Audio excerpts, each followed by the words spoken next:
Oh, I don't need the microphone all the time. I got a pretty loud mouth. Okay, folks, as Terry would like to say, thank you guys for coming. I know it's close to the holidays, it's cold, and I really appreciate you all braving the weather and coming and joining us. So let's get our usual housekeeping taken care of. You guys want to join in the pledge? Would you like to lead us in the pledge today? Sure. Okay. Pledge allegiance to the flag of the United States of America and to the republic for which it stands, one nation, under God, indivisible, with liberty and justice for all. Any volunteers to lead us in prayer today? Okay, great. Most gracious Heavenly Father, thank you for an opportunity to come and listen to things that we need to be told, and we open our minds and accept what's going on. And most precious Lord, keep all safe this Christmas, keep the traveling, where they have a safe travels no matter where they are.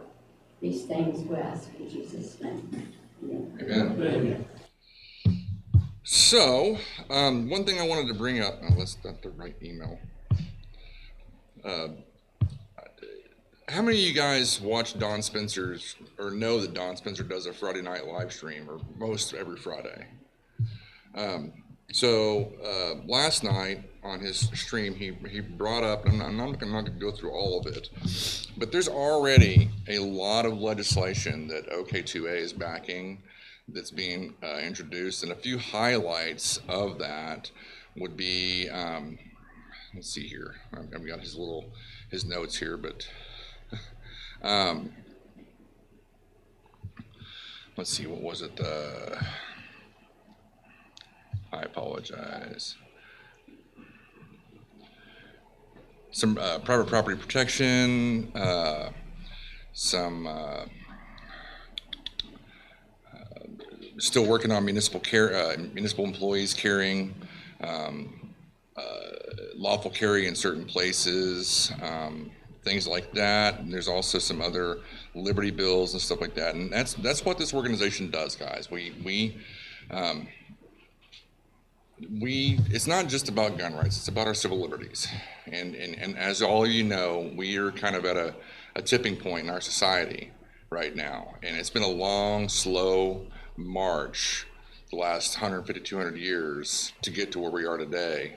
And we need people like you that come to these meetings and view us online and stuff like that. We need your help to get the word out and talk to your friends, talk to your neighbors, try to get people involved and active in these grassroots organizations, because that's where it's going to have to change. We're going to have to change the culture and start shifting it back the other way, and then the rest will follow. So, without further ado, I want to introduce Curtis from OCPA, and Curtis is going to come talk to us a little bit about tax reform, right?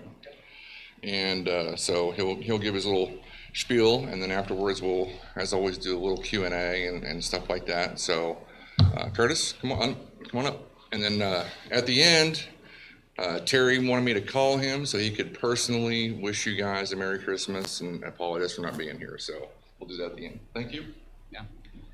Thanks for having me. It's always a pleasure to be up here. I'm actually from Enid originally, so it's always nice getting back up north. I'm living in OKC now, where OCPA is at. So yeah, I'm talking about tax reform a little bit. I'll start off by, do I need the microphone? Yeah, is that better? A little bit? You gotta project a little bit, buddy. Okay, sure. So I wanted to start off by talking about how OCPA views taxes in the first place. Our four core principles are free markets, individual initiative, personal responsibility, and limited government. So in that vein, we see the income tax as the highest priority when it comes to tax reform. It essentially disincentivizes work, which is, in our opinion, one of the backbones of our society, right? You have work, you have church, and you have community. So groups like this that form the bonds that we really need to prop up our society. You're seeing that all across the country nowadays, especially in places like West Virginia, where people have incredibly high unemployment rates. You're seeing this degradation of community, of society, and you're seeing people fall into harmful ways of life and things like that. So we see tax reform as one of the most transformational things that Oklahoma can do to kind of not necessarily right the ship. I think Oklahoma's in a pretty good spot, but to certainly put it on a better trajectory going forward. So when we talk about tax reform, we talk about the income tax. Our primary initiative at OCPA is to get rid of the income tax entirely. It's especially important for Oklahoma when we're competing with Texas almost, for really any job. All the students coming out of OSU, OU are competing with Texas, and Texas doesn't have an income tax. So already they have a huge advantage when it comes to size, but they also have an advantage when you get to keep more of your paycheck every month, which is a huge factor. So that's our primary goal, is getting rid of the income tax in Oklahoma.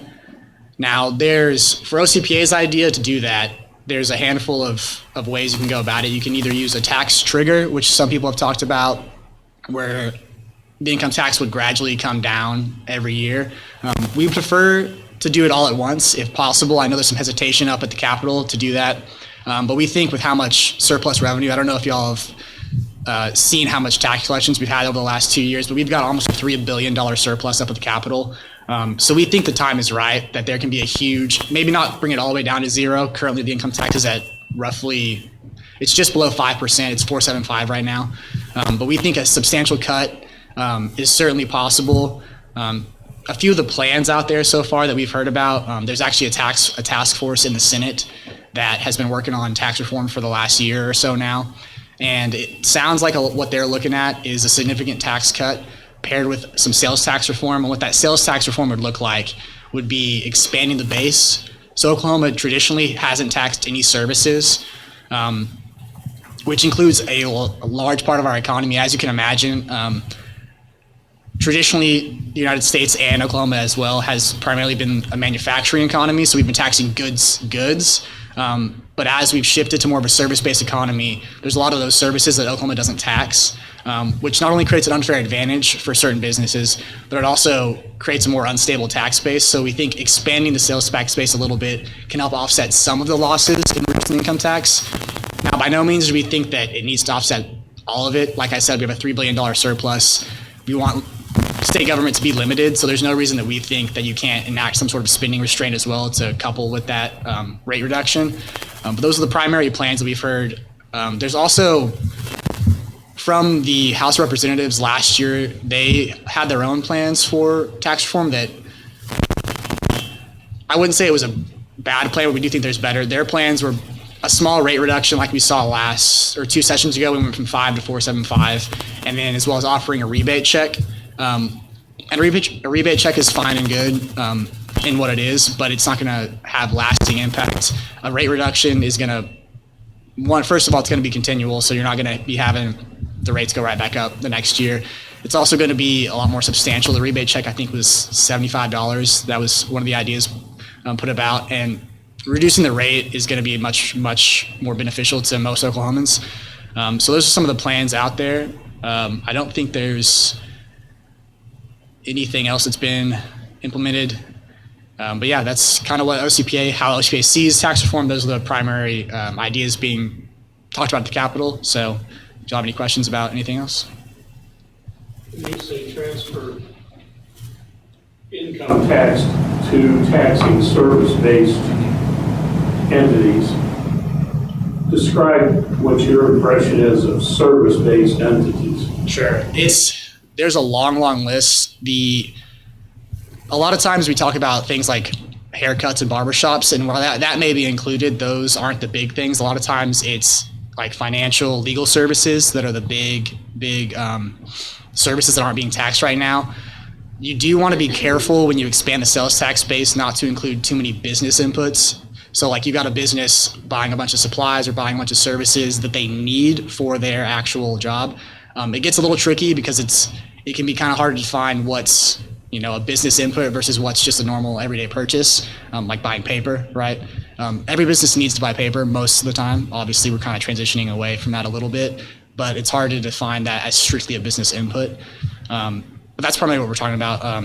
Legal services, financial services to some degree, and then there's going to be a handful of these smaller ones like barbershop, haircuts, and things like that. What about local services? Police, fire? Yeah, so those things I don't believe would ever be included in the sales tax. It's primarily purchasable services. So things that, Mechanics for garage. right, things like that. Yeah, so buying repair shops, things like that generally haven't been taxed. Again, that list can be pared down quite a bit. Right now, I think the plan in the Senate, at least, they've been looking at a pretty broad base, and then they're going to walk that back as they kind of adjust it. Because you don't want to. The whole goal isn't to raise taxes at the end of the day, right? The tax reform is about reducing rates and reducing the tax burden overall. There's just ways you can do that might be a little bit smoother in the long term as you keep those rates coming down.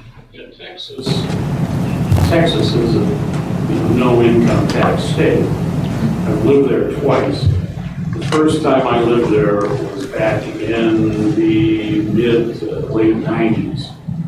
My property taxes, city taxes overall, were $30,000 a year. I lived there 5 years ago, and we had a much smaller home, lived in town, 3-bedroom, 2-bath place. Our taxes then were $4,000 a year. So, what they've done is they say we don't have an income tax, but they have moved all the taxes to other bases. Right. And people get hammered and pay higher taxes than they do when there is an income tax. Right. So how do you keep that from happening? Yeah, I think that's where the spending restraint is super important. Oklahoma currently has a pretty low tax burden overall. You want to keep that obviously as well, but one of the places Oklahoma could be better at is we have one of the highest public employees per capita. So our state government in terms of employment is pretty big compared to a lot of other states around us, or just in the country in general. So I think if we made certain cuts to the government in general, you could government employment, right. You could definitely find some savings there. And like I mentioned, we have a surplus to help keep that. Now, when it comes to property taxes, OCPA doesn't advocate for any property tax increases. It would also be nearly impossible to have happen because there's no statewide property tax. The only way to establish one would be through a state constitutional amendment. So basically a vote of the people, which I can't imagine would have any momentum passing. Now, that being said, I think Tennessee and Florida are two places you can look at to see how to do it well. They both have incredibly low overall tax burdens as well. That's where people want to. Texas is having a lot of people move into it as well, but Florida, Tennessee, places like North Carolina, South Carolina are having huge amounts of people leaving high tax states to those states, which is why it's so important for Oklahoma right now. So in fact, in the last 2 years, there has been, not including Oklahoma because we did cut our income tax rate 0.25%. There's been 14 states that have enacted some sort of income tax cut in the last 2 years, which is why it's so important for Oklahoma to stay ahead of that curve, because if we don't, we're going to see a lot more people. We're already struggling with competing with Texas, like I said, but we're also competing with Florida, Tennessee, Arkansas has had some rate reduction. North Carolina had a huge one. Iowa's actually planning on cutting their rate down from nearly 8.5% all the way down to under 4%. So it's super important that Oklahoma does as much as it can right now to keep at the forefront of this income tax trend. I'm sure it's shocking to a lot of you, but people have been fleeing New York, California, Connecticut, Massachusetts, and they've been flocking to these sorts of states that have been reducing their income tax burden. So it's a great opportunity for Oklahoma to get ahead of that, to actually bring people here, to create new jobs, more opportunities for people. So you can definitely do that without shifting. Again, when you have more people come into the state, you've got a bigger tax base overall. So again, you can help offset some of that without actually resorting to increasing taxes other places. It sounds like, though, a lot of this is treating a symptom of the problem and not the root cause. I mean, such as like how big government is that what you mean by the root well, cause? Not Or just that, but I mean, all of us, you're in the right room if you want to talk to people that think that all taxation is theft. right, But not just that, but you talk about creating jobs. Well, how does that look? Is that the government getting involved in economic development Right. and stuff like that? And I mean, we're all, kind of not anti-government, but just anti-big government. right. No, that's it. So how do we get from that one point to the other. Right, that's a great point. That's the beautiful thing about tax reform is a lot of times when you talk about reducing tax rates, right, you get called greedy. It's all about giving, rich people more money, and that's not at all the point of it. The point is to give more opportunity to more people. And a lot of times, like you mentioned, Oklahoma specifically has been guilty of this. When you think pro-business, it's become carve-outs for certain businesses in particular, like you mentioned. It becomes, the aerospace industry. We actually have a tax credit for film and movies. Getting rid of all of that, again, is a great way to offset some of the tax reduction. State government has no business picking winners or losers at all, in our opinion. Like I mentioned, OCPA is a big advocate for the free market.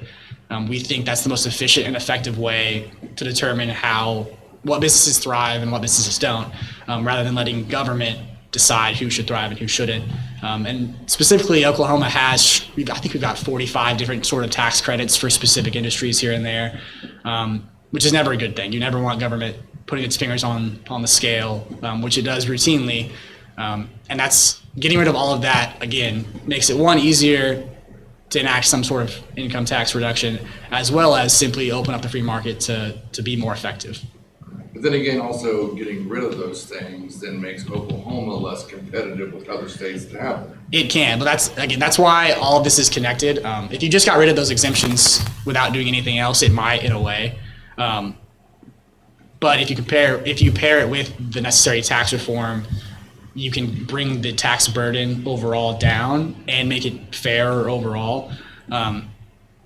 However, there has been a reasonable amount of research lately on specific tax credits, and it's actually shown that they haven't been very effective at growing the economy overall. They're very effective at getting a specific business maybe to move to the state. However, the offsetting declines in other sorts of industry have almost overall offset that. So you're actually not seeing a whole lot of success when it comes to the more targeted a tax credit or a tax exemption is, the less effective it is. So that's why we think the most effective form of tax credit or tax exemption is simply get rid of the taxes. The lower the tax burden is overall, the more opportunity people have to innovate and create businesses overall. So when General Motors left Oklahoma City, I understood they lost their tax credit. Was one of the reasons. Do you know when that was? It may have been. Oh my! Yeah, a long time ago. It may have been a part of it, but right now you're seeing. I think Oracle left, California moved to Texas, I believe. But you're seeing a lot of businesses. I mean, Tesla obviously is in the news all the time about opening up new places. Amazon, unfortunately, kind of had a competition among states to see who could give them the most money to move there, which we never think is a good idea. Again, like I mentioned, you end up giving away so much that there's really not a whole lot of benefit to the actual overall economy. And it also, again, it's hard to talk to your taxpayers who don't work for Amazon, whether they're in the warehouse or they're higher up at all, to say, you're going to get some of our money, and you're not, especially when that money is coming from the taxpayers overall. It's a redistribution, and it's a very, very specific redistribution that we don't think is very fair. Now, some businesses that choose to leave because of an exemption, we do think, surely it's possible, but at the end of the day, if the only reason they're able to operate is through an exemption, that means they're really not operating efficiently or effectively, and it's unfair to put more of a burden on companies that don't have a tax credit or exemption that are still thriving regardless. Yeah, to Joe's point, and you hear about, like you just said, Amazon and Oracle and all those others moving to Texas or wherever. And they may give them massive tax credits to do that. But it also brings 5,000 jobs to a state that on the average are $50,000 to $60,000 a year jobs. Right. That dumps all of that money back into the local communities and states. People are going to spend it there. They're going to spend 80% of their income locally. So, when I hear the argument about, well, it's not going to bring in any more taxes for the state. Well, so what? Figure out how to operate without them, but let the economies of the localities grow and the people. That's what you're there for, is government to support the people. You know, that's where I get crossways with it. Now, maybe I'm not educated enough to know how it really impacts the overall state. Yeah, I mean, that's fair to mention that the communities themselves will prosper. And it's not to say that it's mostly, the whole point of the tax credits discussion is simply that, yes, it'll benefit wherever the company moves, but it's impossible to quantify what would have happened had that tax credit not been there. Had government instead decided to reduce the tax rate for everybody in the state rather than just a few, and most of the research and everything that we've looked at shows that if you reduce it for everybody, everybody's going to be better off in the long term. Not only that, you're then attracting people from other states as well. So you may not get the one business to move into the community, but you might get 10, 15 people moving in every year to just, like Ponca City. You might have 20 to 30 new people moving in with families, with, starting roots here. And over time that adds up. Not only those new people moving in for that year, but again, establishing families, establishing community here. Now you've got people growing up in Ponca City or places like it that want to stay. And that's how you really grow the state. Now, obviously certain cities might benefit more so from a tax credit, but again, we don't think it's the government's job to pick what cities should prosper and what shouldn't. You give a tax credit to a certain industry, it moves into a certain city, that city grows, but there may be another city that then dies because people that can't find a job there, they're not going to move to a new city to get that job. And we frankly don't think it's government's job to decide. The cities may die and cities may prosper, but it should be up to government to decide which ones do.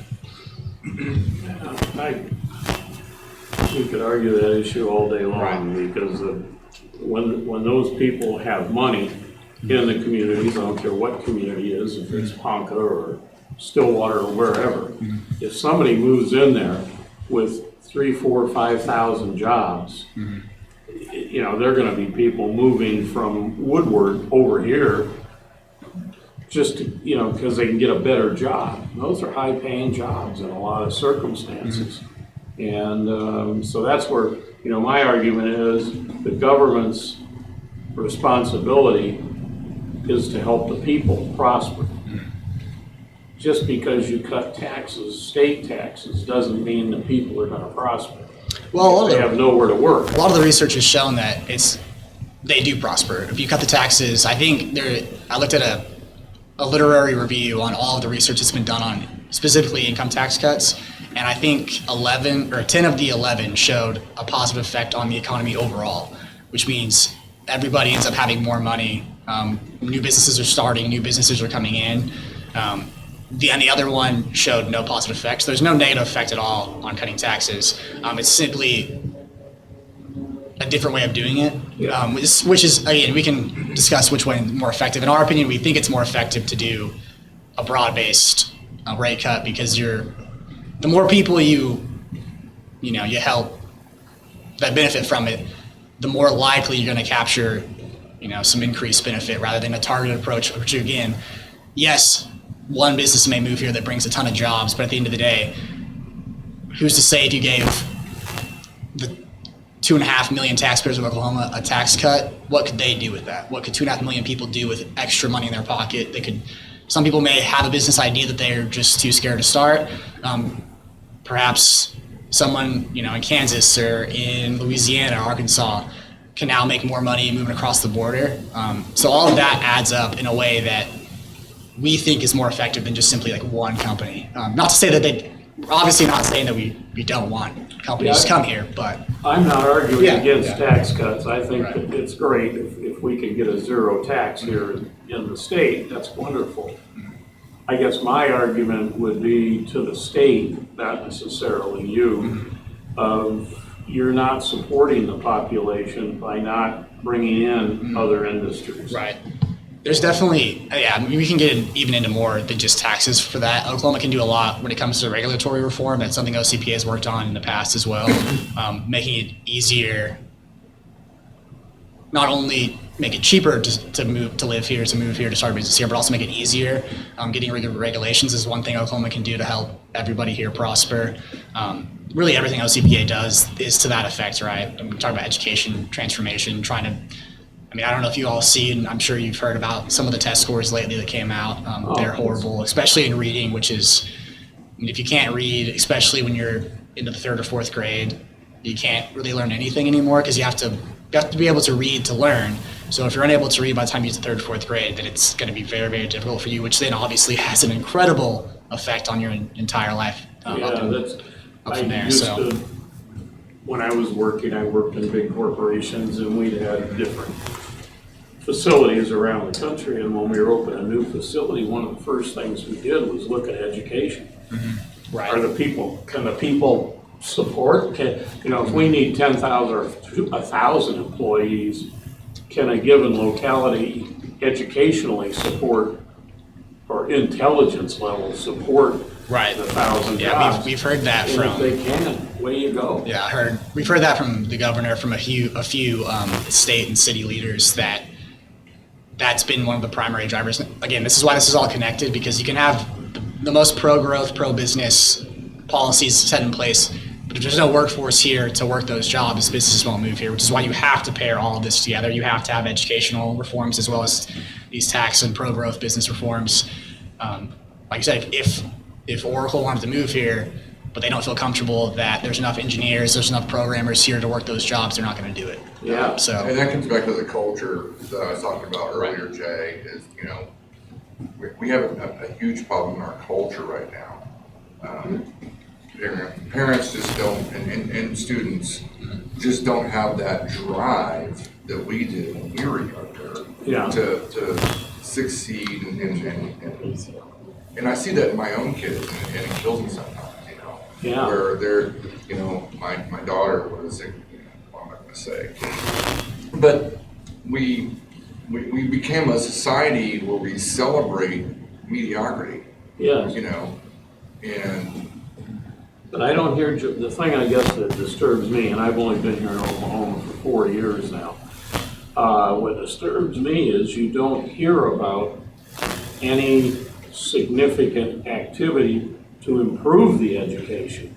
Like teacher grading, grading teachers based on grade level experience. And this teachers union in this state has the state by the balls. Yeah. Well, they get away with anything they don't want want to work on a meritocracy type solution. They want tenure. Yeah. And they want their guaranteed retirement. They want to come in and do the job.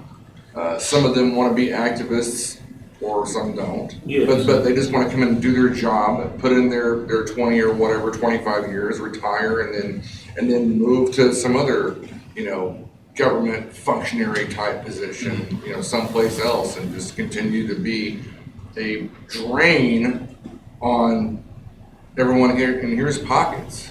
Yeah, I don't know who. Yeah, Joe. I agree with you. It has to be somehow a grassroots pressure up to get that started. And I don't know where to start. I mean, is it people like you in your organization that starts pressuring the state? That's definitely one of our roles. Well, we have 2 or 3 people that are consistently up at the Capitol throughout the session. This is again why us meeting with you all is so important, because it's groups like you said. It's right now Oklahoma needs the grassroots to become more active. Lawmakers have started to try to hide behind just the handful of constituents they hear from about why they're not wanting to do certain what we consider very transformational things.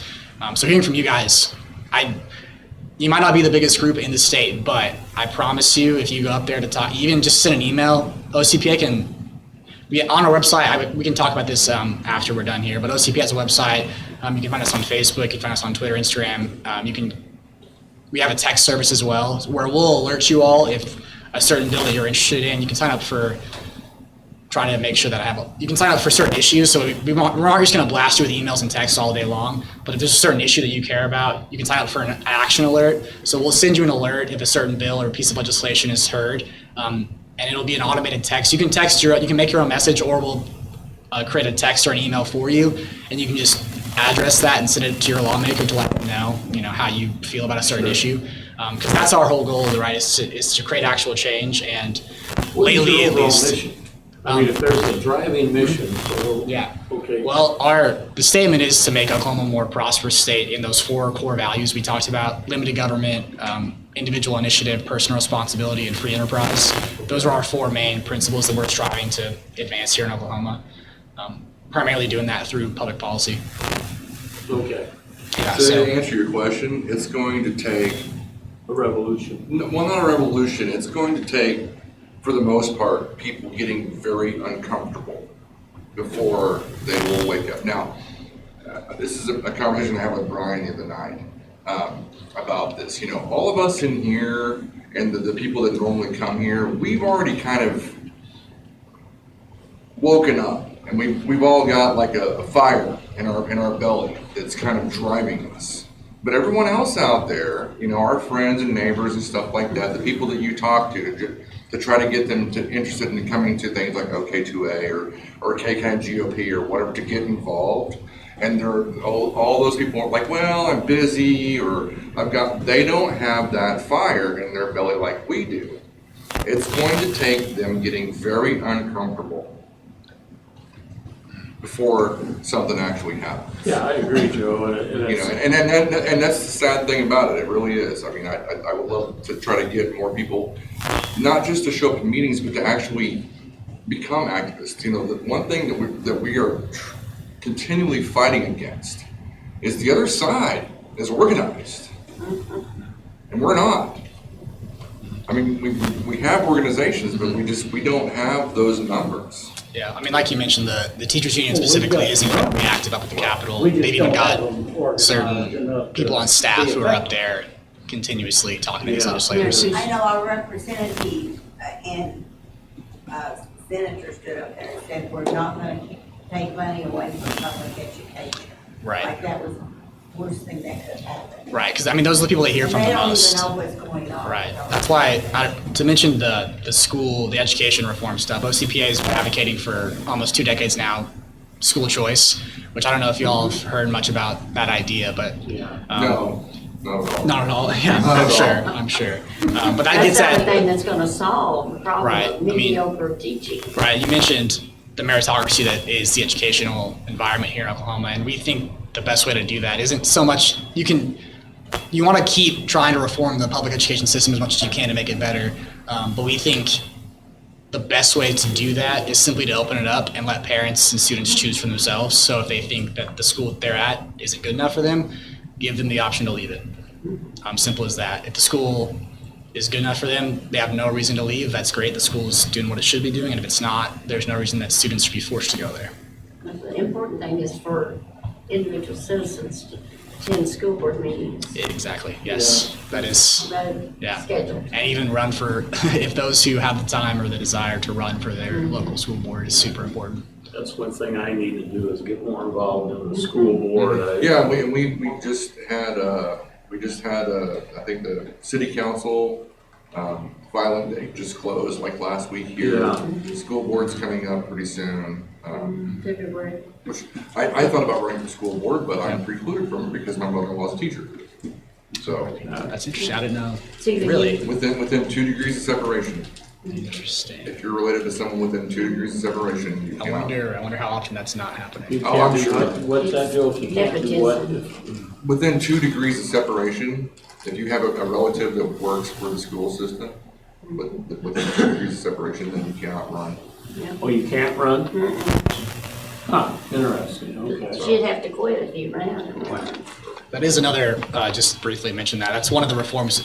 We think it's a simple one, but the OCPA has been advocating to move the local school board elections to November. Well, and if she was a teacher someplace else, sure. But since she's in that district that I was going to run, then no. Right, but yeah, the turnout for those elections is often incredibly poor, and it's usually either And why is that? the elections are usually not. They're on the random days, basically. They're not in November. So if you just paired those elections with everything else we're voting on, exactly, you'd have a lot bigger turnout, and you wouldn't have. Who establishes that, the dates? Is that a state? No, it's not. The state can. The state has. We've had some. I don't know if it might have to be an amendment, a vote of the people to move those. And I don't think we've gotten that on the ballot quite yet. There's a lot of people that would lobby against having that happen. Yes. Oh, yeah. But right now, I believe the school board itself sets when the elections are. I could be wrong, Yeah, but it's I'm definitely sure not the state. I'm sure they probably It's do that. generally not a time that's convenient for most people who aren't highly motivated to go vote. That's That's why, right. the state would do well, in my mind, to start pushing that, somebody fire that up now, even if there are gonna be people lobbying against it a lot, which I'm sure, There will. especially teachers. But, let them lobby. It's Let all right. people say. They'll definitely push against it, but it's hard to argue. I mean, what's the rationale to not do it, right? Because you want less turnout. That's not going to play very well with really anybody nowadays. Well, right? So- they're not gonna say the quiet part out loud. Right. No, On that. But you guys are all familiar with the whole thing with the Welch's house and stuff like that? The what? The Welch's house there, just north of the high school, was the one holdout property and all that. You guys do realize that all got decided with a vote of like 1,300 people, right? No, I'm not in Ponca, so. it Okay. doesn't- So yeah, there was basically it's an eminent domain type thing. Okay. So there's some land to the north of the high school football field Uh-huh. that the high school has purchased everything else except for one lone holdout of her property. And essentially, all of that was all done off of about 1,300 votes total. So they took our property, basically? Well, yeah, but it's a mess. I haven't kept up with. It was a very.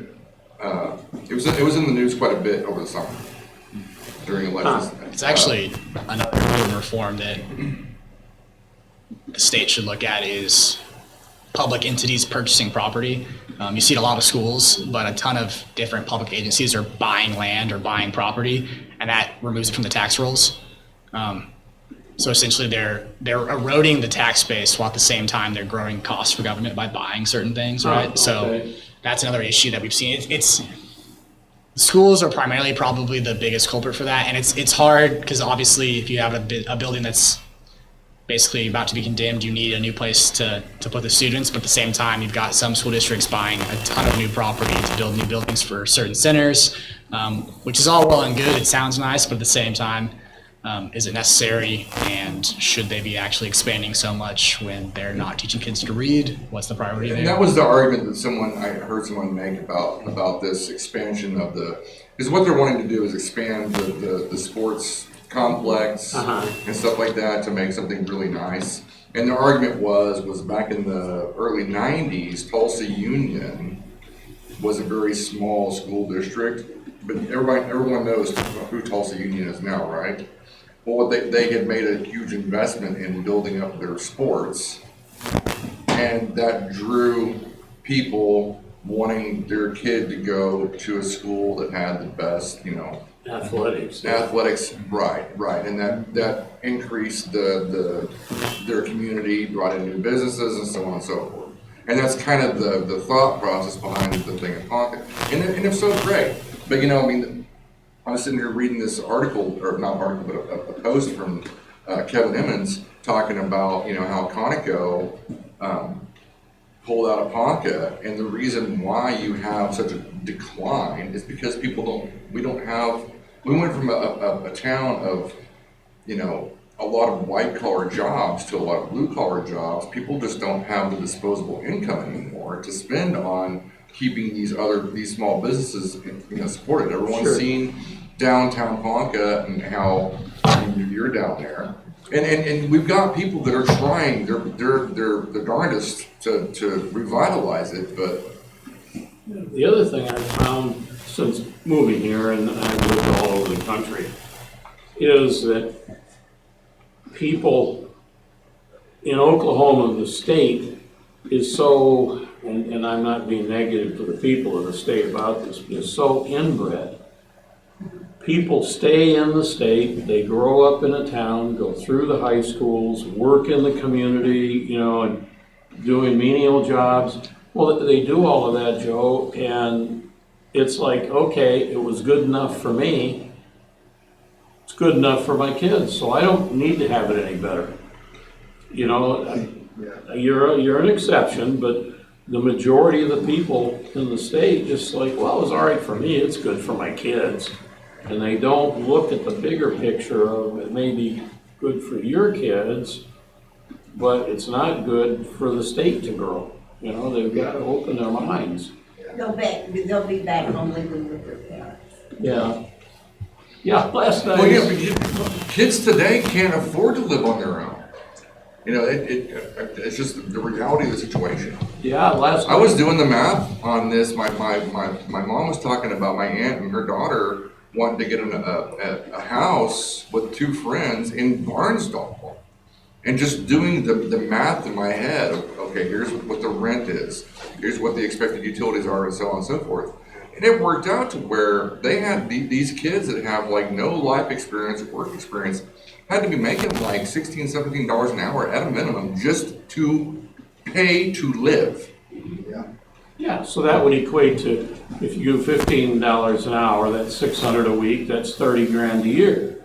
So you need 30 grand a year jobs to support it. To rent a $700 a month house, splitting it 3 ways. Yeah. In Barnsdall, to pay the utilities, pay, you know, your car, a modest car payment, or and I don't think it was a car payment, just insurance and gasoline to get back and forth to work to be able to afford to go to live, and you know, we just it's insane. And it's sad to say, quite frankly, in my book, it's sad to say that's an issue statewide, that we haven't got enough $40,000 a year jobs where kids can go out on their own and learn and rent a house or whatever. It's sad to say there aren't $40,000 a year jobs in this state, especially with it's very attractive from a cost standpoint for companies to come here, but they're not coming here. And when they say they gave the movies industry, the movie industry doesn't bring any jobs. You know, they're here for 3 months. Pardon? They do extras here, they don't do the biggies. Yeah. Yeah, and while they're in town, you know, here, they'll spend their money here, But then they're but gone. then they're gone. Yeah. The state needs to, I think the state But really that needs. goes back to what he said. Oklahoma has the highest per capita state employees per population. We don't produce much in Oklahoma anymore, right? Mm-hmm. We're all service-based. So you're just basically shuffling money around the room to each other. And then you have large corporations that are out of state that siphon that off slowly, you know, $1 here, $1 there. You think about like your fast food restaurants and Walmart and so on and so forth. Those companies are all out of state, but we're all spending our money and it's all circling around in our neighborhood. Yes. And these companies are just kind of siphoning off a little bit here, a little bit there. It's never going to grow. What does OCPA stand for? Oh, yeah, Oklahoma Council of Public Affairs. No. Mhm, yeah. So you're not really state related, you're not connected to the state? Oh, no, we're nonprofit, yeah. We're fully funded by private donors. It's almost all individual donors with a handful of grants from here and there, but You're there to solve problems? that's what we're trying to do. Similar to like Americans for Prosperity Yes. or OPAC or Yeah. Yeah, I just saw a thing last night, somebody else may have seen, I think it was on Tucker or Hannity, one or the other, I just caught pieces of it, of those shows. But they had a statistic up that 48% of the people from 18 to 29 currently live with their parents. Think of that, 48%. Did you want to talk any more about the other things that OCPA is working on? Sure, yeah, I mean, I mentioned a handful of them. School choice is the number one issue for us. Tax reform is number 2. CJR, criminal justice reform, is another issue that we're working on. I think that primarily is looked at, one, trying to reduce the prison population appropriately, obviously, as well as a few things to help those who have gone through the system get back up and on their feet appropriately. One bill we worked on last year was I can't remember the term for it, but basically those who've had their record expungement.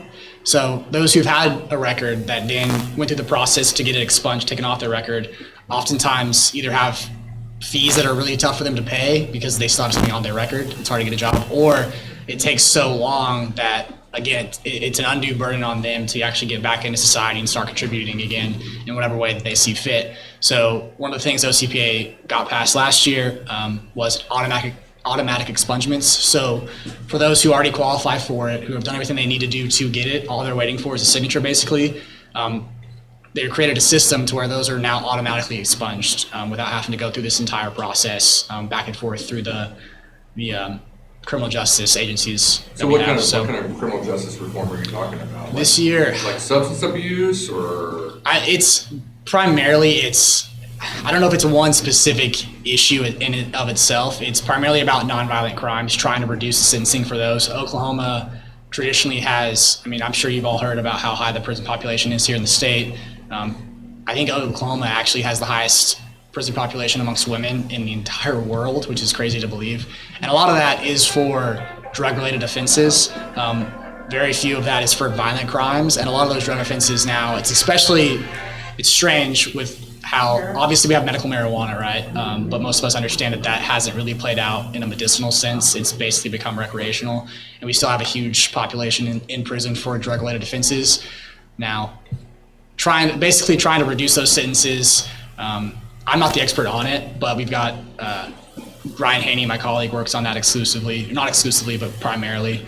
Trying to make the system more fair, to put those behind bars who need to be there, who are unsafe for the rest of us. But for those who have gone there, there's an exorbitant amount of fees to deal with once you get out, once you're in. Even just the court costs alone can often put people behind quite a bit, especially, like God forbid, but those girls you mentioned suddenly find themselves in the criminal justice system.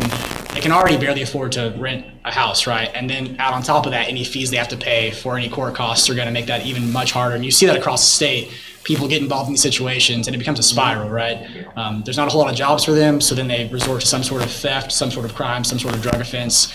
And then the fees and the prison time, the threat of prison time is so high that it becomes a cycle to where they really can't escape it and they can't get out of it. Basically trying to make that easier for those folks. Does your company work real close with Governor Stitt? We do have a pretty good relationship with him, yes. Jonathan Small, our president, is on the phone with him quite a bit, texting him, trying to get him to stay focused on the task at hand, which is he's usually on the same page with us for the most part. I don't want to, go ahead, Wayne. You know, when you talk about sales tax and property tax, what is the government's percentages? How much do they spend percentage-wise collecting that tax and manage it? Which one is the most efficient? I believe the sales tax, generally speaking, nationwide, the sales tax is the simplest form. I think it's probably true here in Oklahoma as far as, I don't know the actual number for the cost, like the administrative costs to collect the taxes themselves. I don't think it would be incredibly high for either, simply because the income tax and the sales tax might be more costly for businesses because businesses have to report that. But at the same time, it's the same thing for the income tax. You've got to report it on whatever pay stub you're getting, or at the end of the year for those who have to file their own taxes like that, can be costly. The state itself collects, it's roughly the same for income and sales tax. It's about 40% of collections comes from the income tax and the sales tax, both. So the sales tax and income tax is most of the state revenue. Property tax, the state doesn't collect any property tax at all. It's all local counties, obviously. That's probably more costly than the other two, I would imagine, simply because you've got to hire more people to evaluate property values. You don't have to do that with the income. Obviously, the income's reported on a statement. The sales is reported on the sale, right? But you don't have anybody, you've got people driving around the counties, assessing people's property, putting values on it. So I'd imagine that's a lot more expensive to administer than the other two. Yeah, that'd be interesting. I don't know if you all could go after it, but to find out if they being the state, has 100 people chasing sales tax collection, it'd be, and they're paying them, you know, they're making 50 grand a year probably at least. How much it costs for those groups and how much they actually recover. Yeah. You know, I can't believe on a sales tax issue, they're recovering large amounts. Yeah, that's a really good point. We haven't looked at that before. I know there's been some discussions from the tax commission at trying to be more efficient at, so I think specifically sales tax collections, trying to make sure they're actually getting what they need. But I don't know. We've never looked at it. That'd be a good idea. Yeah. I think it'd be interesting. Same thing on income tax. If they say how many people they got collected income tax and how much are they really getting? Right. You know? Right. And that's another thing about just reducing the burdens overall. If you got rid of the income tax, you get rid of all the costs associated with collecting it, right? It makes the tax system way more simple. If it's just the sales tax, obviously, if you're relying solely on the sales tax, you got to make sure that you're getting what you're supposed to be getting. Yeah. So you'd have to increase collection efforts there, I'm sure. I would bet that if you cut $50 million out of the state budget by getting rid of the income tax, by getting rid of all the infrastructure, I'll bet that the state would not reduce its overall expense by 50 million. Probably. They'd put it somewhere else. That's the nature of state government, which, again, that's one of the long-term effects from tax reform is it makes it a lot harder for government to grow. Yeah. Because they're not going to, we can elect the right people as much as we want, but at the end of the day, state government's never going to restrict itself. Not really. It's got up to, it's you have to have the right policies in place to make it hard for them to grow, or else they're just going to grow. There's just nothing getting around that, unfortunately. It's crazy. Something to bring up. Yeah. I don't want to be like a fear monger or, doomsayer or anything like that. We spent a lot of time talking about taxes and being able to afford to live and stuff like that. What is OCPA? Is it something that you guys have been discussing at all about the most likely inevitable, very soon collapse of the U.S. dollar and our financial system as a whole? Somewhat. Is all of this stuff that we're discussing just kind of a moot point? Right. I mean, it's an issue. We primarily only look at state issues. That being said, it's tough. There's certain things the state can try to do to inoculate itself from that. Unfortunately, the national government's so big. Become more self-sufficient. Right. It's so big and it has such a sway in every state that it's really, really hard to inoculate yourselves from anything that they do. It's definitely a concern. There's really not much the state itself can do other than, trying to get.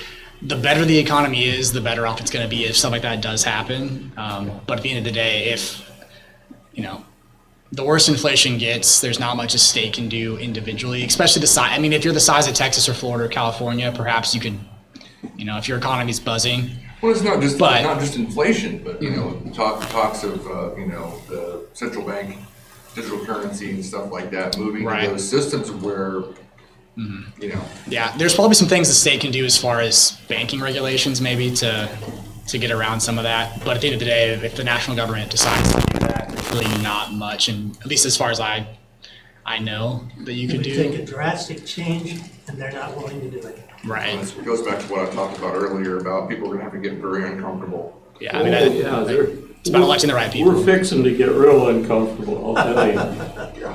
Well, our generation's not here long. Yours is, but I worry about my grandkids and what they're gonna face, and my great-grandchildren. It's And gonna be real ugly. that's the thing is we need to talk to people and explain to them and try to get the only thing I can think of is explain to them what it is that they're going to lose. You are going to lose this. I don't know how else to get people. You telling people that they've been lied to. They can't wrap their brain around it. No, they can't, Joe, and that's the sad part. I have that conversation with my mom. She, most people go home, they watch their 15 minutes of Fox or whatever, and they think, well, I know they're kind of biased, but the truth's in there someplace, and I'm informed. And none of them have the slightest clue And I did for a long time. Those are our trusted sources of news, and They don't know the truth when they hear it. right. And now, Not allowed to say it. but telling people that they've been lied to, they will never accept it. It's you'll find a few, but for the most part, It's tough. people are going to have to have it explained to them. This is what's on the table. This is what you're going to lose Well, when it this needs to be happens. started in the schools, educate 6th grade on But that's up. that long, slow march toward, and you guys, we call it, Marxism, communism, socialism. That's just a new name. It's basically been going on since the beginning of time. It is pure evil. Now, Taking away from somebody and giving it to somebody else is not right.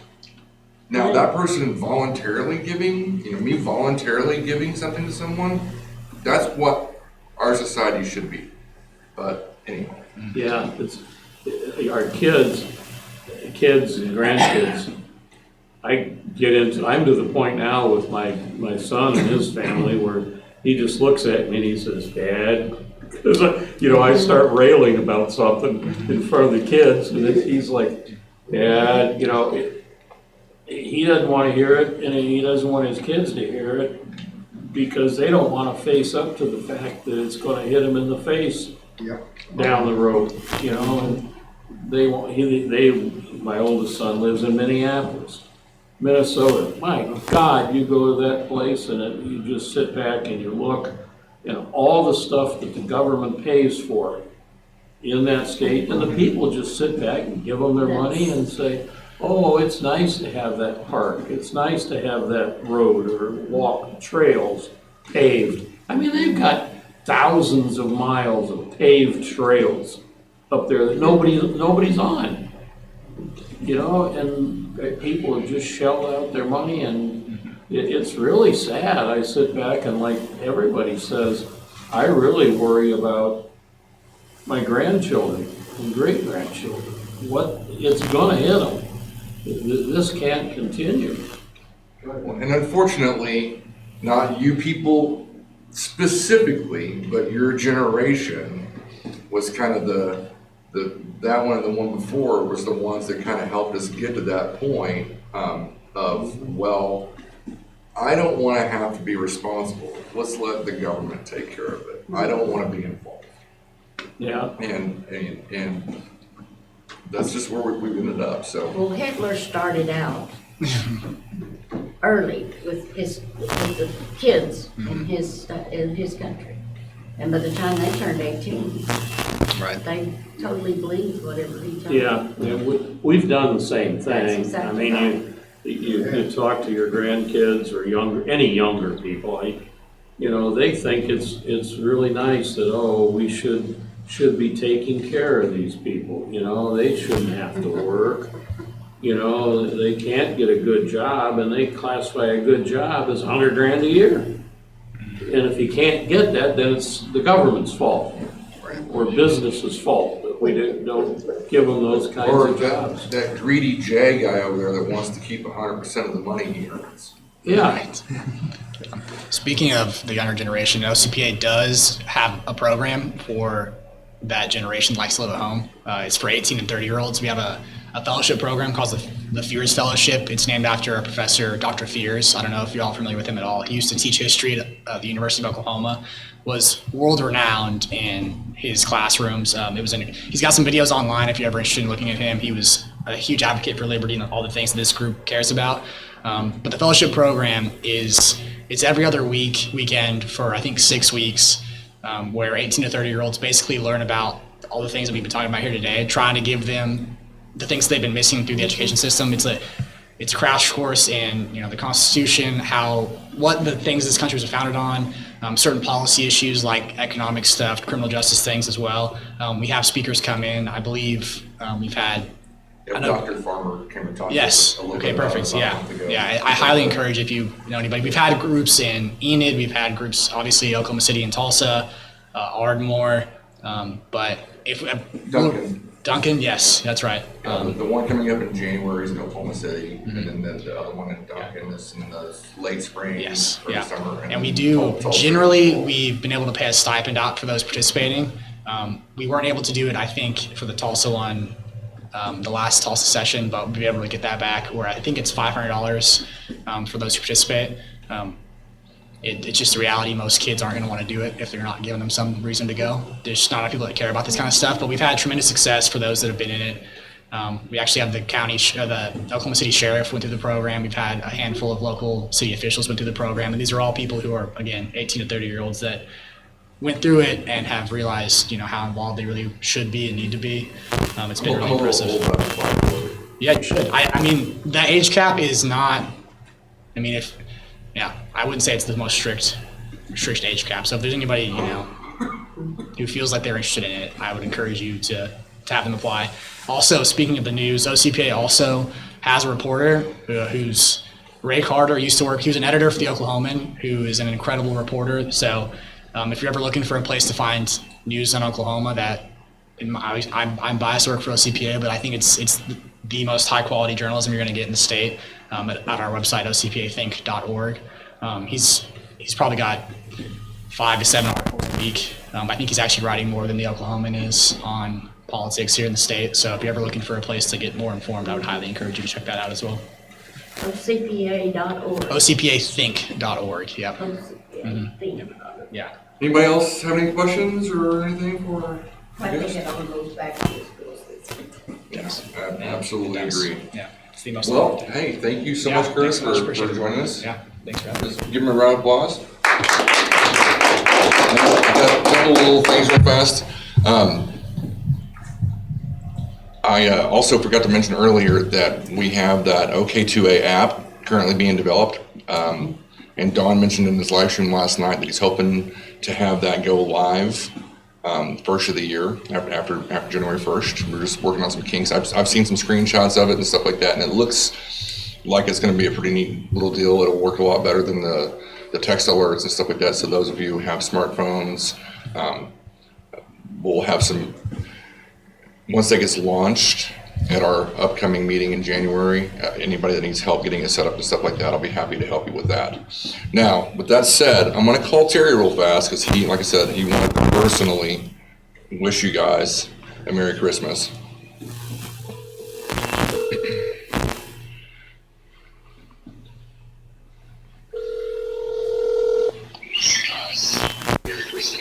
Hey, are you there? Hello. Hey, you have to turn your speaker down. Hello.